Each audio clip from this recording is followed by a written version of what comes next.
Kalau kita perhatikan baik-baik, teks hari ini sangat indah. Mengapa sangat indah? Karena di awal teks kita diajak masuk ke dalam momen di mana ke-10 murid, karena Yudas sudah tidak bersama dengan mereka, mereka berkumpul. Momen berkumpul ini sangat indah. Yohanes mengawali dengan kata mereka mengunci pintu karena mereka ketakutan dengan orang-orang Yahudi. Pertanyaannya, kenapa mereka takut? Ya karena apa yang baru terjadi dengan sang guru. Sang guru dihakimi tanpa proses yang adil dan benar, dihukum mati, dan sekarang disepir. Ada sebuah tanda tanya yang mereka sekarang bingung sebetulnya apa yang terjadi dengan guru. Maka mereka mencoba berkumpul kembali, meneguhkan satu sama lain, mencoba mengungkit kembali, mengingat kembali pengalaman selama 3 tahun bersama-sama dengan Yesus. Mereka coba menghibur satu sama lain, tapi di saat yang sama masih ada ketakutan dalam diri mereka. Ada kecemasan, jangan-jangan nanti kita juga akan diperlakukan sama seperti guru kita. Campur aduk rasa yang ada dalam batin mereka, membuat sekarang mereka mencoba tetap kumpul bersama, masih dengan kecemasan dan ketakutan, tapi dalam hati dan benak mereka sudah ada percik-percik sukacita. Benih sukacita dan harapan bahwa ada sesuatu yang lain dengan guru kita. Malam ini Yesus hadir di tengah mereka dengan pesan yang sangat indah. Menghembusi mereka dan berkata, terimalah Roh Kudus. Dan waktu Yesus bilang, terimalah Roh Kudus, yang istimewa dari kata ini, saat itu ke-10 murid menerima anugerah Roh Kudus yang meneguhkan mereka, menguatkan mereka, dan menyemangati mereka untuk akhirnya pergi, mewartakan kabar sukacita kebangkitan. Thomas karena tidak berada di tengah-tengah mereka, dia masih tanda kutip mengalami defisit. Dia tidak menerima anugerah yang ke-10 murid lain terima, yaitu Roh Kudus. Makanya ketika para rasul mengatakan, kita udah ketemu sama sang guru. Dia datang di tengah-tengah kita. Karena saat itu Thomas belum menerima anugerah Roh Kudus. Ada sebuah keraguan, ada sebuah tanda tanya. Mungkin dia merasa ke-10 saudaranya berkonspirasi buat bohong. Ada banyak hal yang membuat Thomas ragu, bimbang, dan khawatir. Dan itu sebetulnya gambaran yang mungkin bagi kita seringkali kita alami. Kita ragu, kita cemas, kita khawatir, kita bertanya-tanya, kita mempertanyakan banyak hal. Seperti Thomas, dan itulah reaksi normal manusia. Yang indah, 1 minggu kemudian, hal yang sama kembali terjadi. Yesus hadir di tengah para murid. Saat ini ada Thomas, Yesus datang tanpa kecaman dengan kata yang indah kembali, damai sejahtera bagimu, damai besertamu. Dan damai itulah yang membuat akhirnya Thomas sekarang berubah haluan. Kalau ke-10 murid lain yang sebelumnya menerima anugerah Roh Kudus, belajar percaya, saat ini Thomas mengalami peristiwa pengalaman yang tidak kalah indahnya. Dia bertemu muka dengan muka. Dia berhadapan langsung dengan the risen Christ. Yesus yang sudah bangkit. Yesus yang baru. Yesus yang sungguh-sungguh menunjukkan kealahannya secara total dengan dirinya. Yesus yang sungguh-sungguh sudah mengalami derita salib dan menang atas kuasa kejahatan dan maut. Perjumpaan dengan Yesus inilah yang membuat dia sekarang mengungkapkan imannya, ya Tuhanku dan Allahku. Tuhan, sekarang aku percaya karena aku mengalami perjumpaan dengan Engkau. Aku bertemu muka dengan dirimu. Dan perjumpaan inilah yang membuat sekarang aku mengungkapkan imanku. Ya Tuhanku dan Allahku. Ke-10 murid beruntung, sesi pertama sudah bertemu, menerima anugerah Roh Kudus dan akhirnya mereka percaya. Thomas bertemu muka dengan muka, seperti murid yang lain, tapi saat ini tanpa dihembusi Roh Kudus pun, dia berani mengungkapkan imannya, ya Tuhanku dan Allahku. Perjumpaan intim, perjumpaan istimewa dengan Yesus membuat dia sekarang berubah.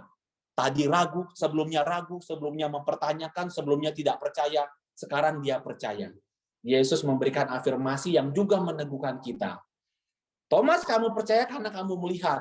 Akan ada orang yang tidak melihat namun juga akan percaya, yaitu kita yang saat ini berkumpul di sini. Kita yang sudah 2000 tahun tidak melihat Yesus muka dengan muka.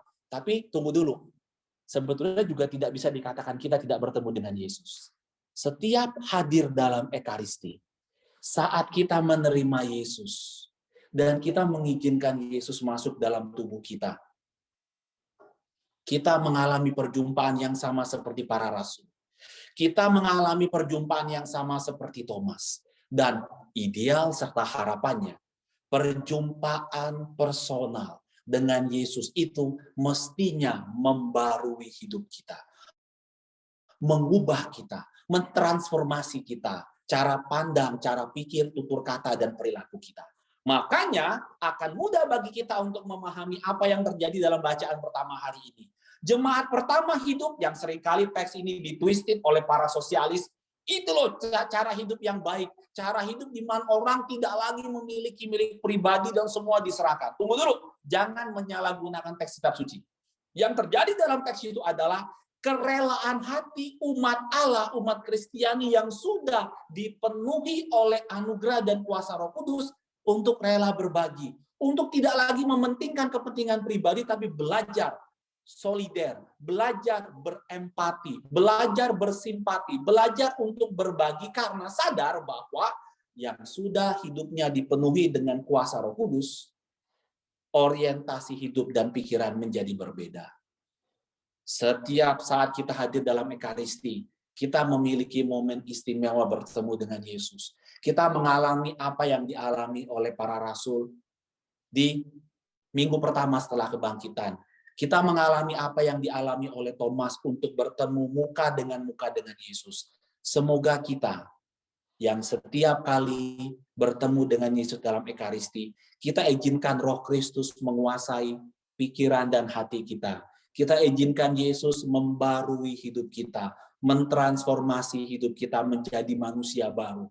Manusia yang selalu mengurai kata-kata yang penuh optimisme dan peneguhan. Tentu ada saat juga harus mengoreksi, tapi koreksi dengan cinta kasih. Manusia yang selalu dengan sukacita rela berbagi telinga untuk mendengarkan, berbagi gagasan dan pikiran yang sangat positif dan meneguhkan, berbagi dari kelebihan yang kita miliki, kerelaan untuk membagi, memberikan diri kita bagi orang-orang lain. Dan di saat ini, saat di banyak sisi belahan dunia, termasuk juga di Amerika, banyak situasi saudara-saudari kita yang hidup dalam situasi kehilangan harapan, kesulitan finansial, dan begitu banyak macam kesulitan. Kita diajak untuk berbagi telinga untuk mendengarkan mereka, berbagi kebijaksanaan karena pengalaman hidup yang kita miliki, berbagi waktu untuk membantu mereka yang sedang kehilangan harapan dan orientasi hidup, berbagi Yesus yang sudah kita miliki dalam hidup kita agar orang-orang lain, saudara-saudari kita yang kehilangan harapan, yang putus asa, yang tidak memiliki semangat hidup lagi, yang berpikir untuk mengakhiri hidup mereka saat ini. Semoga kesaksian hidup kita membantu saudara-saudari kita untuk memiliki kembali harapan hidup. Dan mudah-mudahan mereka juga mau membuka pintu hati hidup mereka agar Yesus, agar Tuhan hadir dalam hidup mereka, memenuhi kehampaan hati dan hidup mereka sehingga mereka kembali memiliki semangat hidup. Kita lanjutkan Ekaristi hari ini. Kita mohon Tuhan perjumpaan dengan Yesus yang sesaat lagi akan hadir dalam korban Ekaristi, yang mungkin kebanyakan dari kita harus terima secara virtual hari ini, tapi mudah-mudahan di minggu-minggu ke depan, saat Anda menerima Kristus dalam rupa sakramen Ekaristi, izinkan Dia memenuhi kehampaan, kedahagaan, kelaparan spiritual hidup kita. Biarkan Dia memuaskan, memusnahkan kehampaan, kekosongan, kelaparan, kehausan rohani hidup kita, dan setelah kita dipuaskan oleh Kristus, kita bagi saudara-saudari kita yang lebih lapar dan lebih haus akan cinta Tuhan dalam hidup mereka.